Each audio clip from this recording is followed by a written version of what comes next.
Shalom para pendengar Harapan Baru, kembali lagi kita berjumpa dalam seri-seri podcast kita. Dan pada seri ini kita akan banyak bicara tentang kesaksian.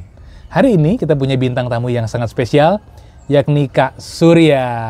Terima kasih Kak Bagus. Ya, Shalom Kak Surya. Shalom Kak Bagus. Apa kabarnya? Ya, kabar puji Tuhan baik. Ya. Nah Kak Surya, hari ini kita akan bicara sebuah tema. Ini aku utuslah aku. Ya, benar. Saya kira tema ini sangat tepat disampaikan oleh Kak Surya yang baru-baru ini ya akan melayani sebagai seorang vikaris di KPB. Bahkan hari ini sedang dalam masa orientasi ya Kak ya. Iya, benar Kak Bagus. Ya, kita semua dukung, doakan Terima kasih Kak Surya supaya segenap proses orientasi bisa berjalan dengan baik dan pada akhirnya bisa ditempatkan di sebuah jemaat atau gereja lokal ya. Nah, Kak Surya bicara tentang tema kita. Ini aku, utuslah aku. Kapan sih Kak Surya menyadari bahwa Tuhan itu memanggil Kak Surya untuk melayani Tuhan? Ya, terima kasih Kak Bagus atas pertanyaan yang sangat bagus. Ya, saya menyadari ketika saya tinggal di panti asuhan. Oh ya? Saya sempat tinggal di panti asuhan selama 2 tahun di LKSA Widiasih Melayu. Oh, jauh di situ ya? Dari rumah saya ada di Dalung. Saya ditempatkan di Widiasih waktu kelas 2 SMP. 2 SMP. Kecil, ya. Masih remaja ya. Nah, pada waktu itu apa yang terjadi? Siapa yang pada waktu itu Tuhan pakai ya untuk berbicara ataupun juga menyatakan panggilan Tuhan sehingga Kak Surya merasa terpanggil untuk melayani Tuhan? Ya, saya merasakan ketika saya ditaruh di panti, saya mulai bisa mandiri. Dulunya saya manja. Mencuci baju tidak bisa, mencuci piring tidak bisa, menyapu tidak bisa. Lalu di panti saya dididik, saya diajarkan cara membersihkan, mencuci pakaian, cara mencuci piring, cara menyapu, mengepel, dan semuanya saya belajar di panti. Dan saya bisa mandiri di panti, tidak bergantung sama orang tua lagi. Semua staf di panti itu sangat mendidik saya dengan baik, sangat bermanfaat bagi saya, kehidupan saya pada saat itu. Sehingga saya yang dulunya nakal waktu kecil, saya suka main game online, saya suka main PS pada waktu kecil. Lalu di sana dididik untuk saya belajar, terutama ranking saya naik drastis juga. Prestasi meningkat. Meningkat. Dan banyak juga pengetahuan yang saya tahu di panti asuhan. Di panti asuhan diawali dengan panggilan hidup mandiri dulu. Ya, panggilan hidup mandiri. Dan juga menata masa depan ya, sehingga prestasi meningkat. Nah, apakah itu akhirnya mendorong Kak Surya untuk menyadari ternyata ada panggilan yang lebih tinggi lagi? Selain daripada panggilan untuk hidup mandiri, panggilan untuk katakanlah berprestasi di sekolah. Bagaimana ceritanya itu Kak? Di sana saya menyadari bahwa melayani itu sangat sangat suka sekali melayani. Terlibat dalam pelayanan ya? Dalam pelayanan. Waktu di sana saya ikut beberapa kegiatan pemuda. Walaupun saya masih remaja pada saat itu, ikut pemuda, retreat. Nah, dalam kegiatan kerohanian itu saya sangat suka sekali terlibat. Saya suka mendengar cerita Alkitab. Saya juga suka menjadi pemimpin pujian. Pemimpin pujian, worship leader, liturgos, dan saya juga walaupun tidak bisa main musik ya, tetapi saya suka menyanyi lagu rohani. Itu ya. Jadi panggilan pelayanan di gereja, di panti, ternyata Kak Surya sukacita sekali menjalaninya. Iya, benar. Nah, apakah sukacita itu akhirnya berlanjut sampai akhirnya timbul kerinduan? Barangkali dorongan yang kuat untuk mendaftar di sekolah teologi dan mempersiapkan diri untuk menjadi tenaga pelayan yang barangkali bisa lebih penuh waktu untuk melayani Tuhan. Ya, suatu ketika saya mewakili gereja Kedis untuk mengikuti EE Dewasa di Malang.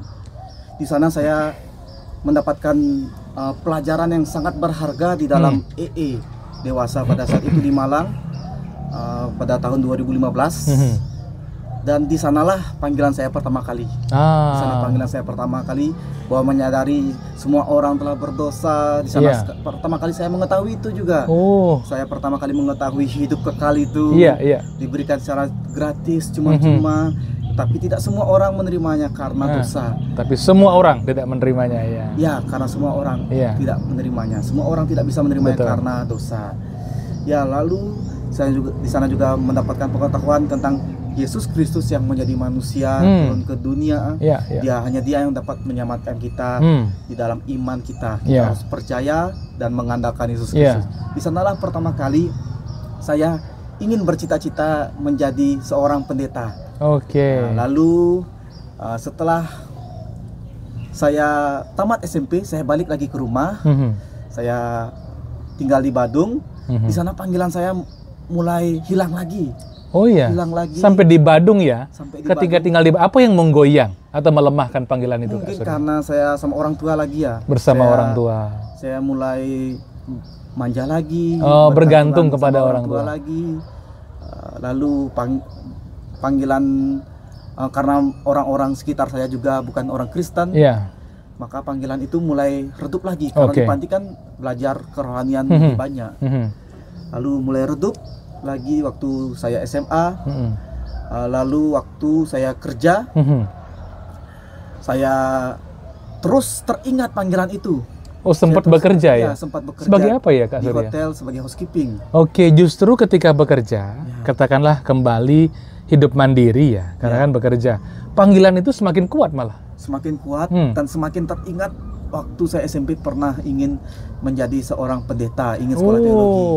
Saya teringat itu, dan lalu di sanalah saya lalu mencari pendeta saya waktu itu di Kedis dan bersekolah tinggi teologi di Johannes Calvin Bali.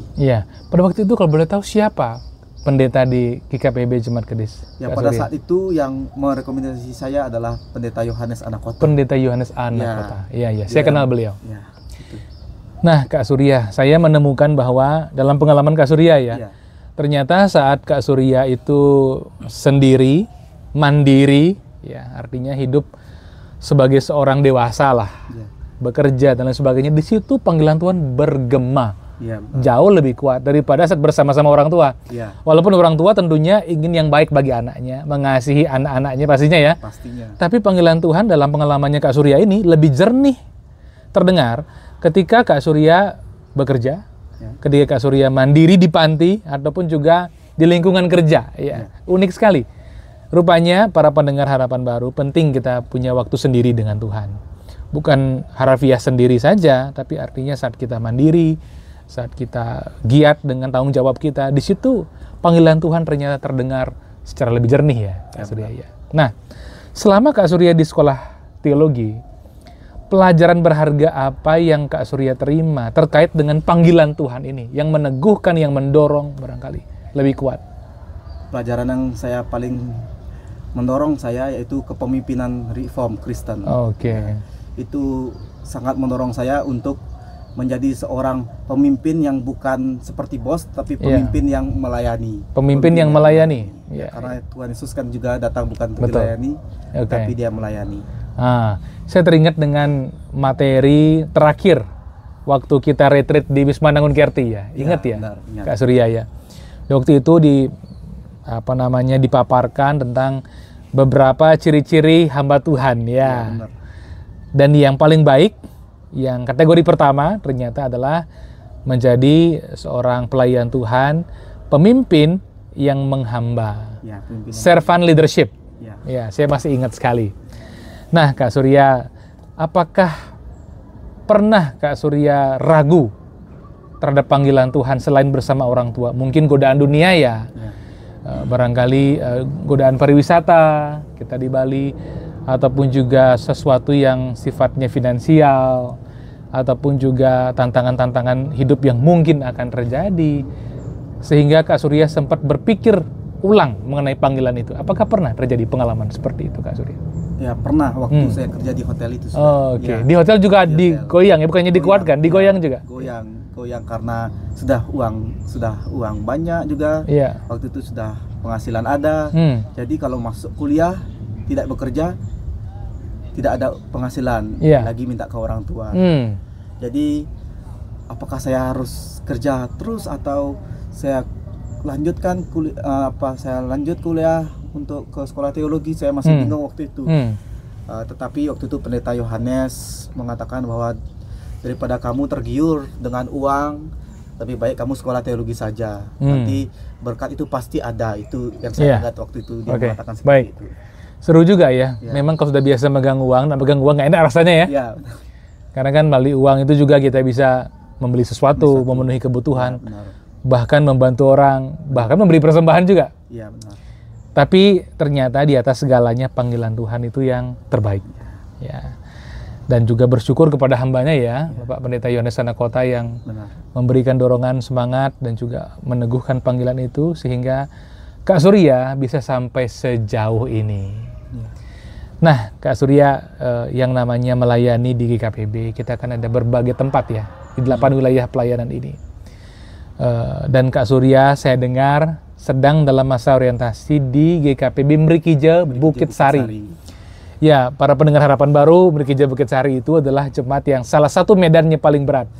Kalau bukan yang terberat mungkin yang terberat sepertinya. Mungkin saja. Bersaing dengan Tiga Wase Tetapi saya melihat antusiasme daripada Kak Surya ini untuk bersuka cita menyambut panggilan itu. Kalau tidak salah hari ini akan ke sana Kak Surya untuk melayani besok. Waduh, semangat yang luar biasa. Para pendengar kami berdua bersama tim E4G, para fasilitator yang lain kami baru saja menyelesaikan pelatihan di PMK, Persekutuan Mahasiswa Kristen Undira. Dan kita bisa berbincang-bincang dan setelah ini Kak Surya akan berangkat ke GKPB Mrikija Bukit Sari untuk melanjutkan masa orientasinya Kak Surya. Nah, Kak Surya, dalam tema ini aku utuslah aku. Apa komitmen Kak Surya meresponi tema itu yang juga diinspirasi dari firman Tuhan, yakni panggilan Nabi Yesaya ketika Tuhan sudah menyucikan dia dengan bara api, sehingga Yesaya dapat berkata di hadapan Tuhan, ini aku, utuslah aku Tuhan. Nah, dari firman itu, tema ini, kira-kira apa komitmen Kak Surya sebelum kita tutup pembicaraan kita pada saat ini? Kalau dari saya teringat lebih kepada Yunus itu diperintahkan Tuhan untuk pergi ke Niniwe, tetapi dia menolak.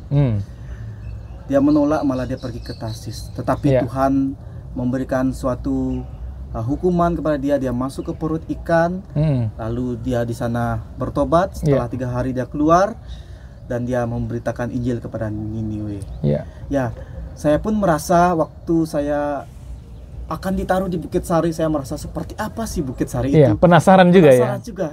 Katanya medannya ekstrim, ekstrim apa sih? Lalu tempatnya terpencil juga katanya. Lalu saya sempat survei bersama teman-teman saya, survei ke sana dan medannya benar-benar sulit benar-benar sulit juga bagi saya. Tetapi mungkin ada maksud Tuhan di balik semua itu. Saya ditaruh di sana dan saya harus taat, perintah Tuhan dimanapun saya ditempatkan, baik medannya susah, saya harus tetap jalankan perintah Tuhan. Karena kita dipanggil bukan untuk melayani diri sendiri, tapi melayani Tuhan. Sana ada jemaat Tuhan yang membutuhkan firman Tuhan juga di Bukit Sari. Jadi saya mau taat untuk ikut Tuhan. Ini aku Tuhan, utus aku. Terima kasih Kak Surya. Nah, saudara pendengar Harapan Baru, demikianlah perbincangan kita dengan narasumber kita hari ini, Kak Surya, yang masih muda ini, yang dengan sukacita melayani, menyambut panggilan Tuhan. Walaupun dalam prosesnya tidak selalu mulus Kak Surya. Ada sesuatu yang menggoyahkan, kadang-kadang situasi rumah yang terlalu nyaman, atau tangan yang terlalu banyak memegang uang. Kadang-kadang tergoda juga, bahwa bagaimana ini kalau saya melanjutkan panggilan Tuhan. Tapi puji Tuhan, pada akhirnya apapun tantangannya, Kak Surya memutuskan untuk mengaminkan, mengiyakan panggilan Tuhan dan mau taat, bahkan menerima pelayanan masa orientasi ini di GKPB Bukit Sari dengan sukacita. Sampaikan salam saya kepada Pak Abraham Surya. Terima kasih atas waktunya. Tuhan Yesus memberkati Kak Surya.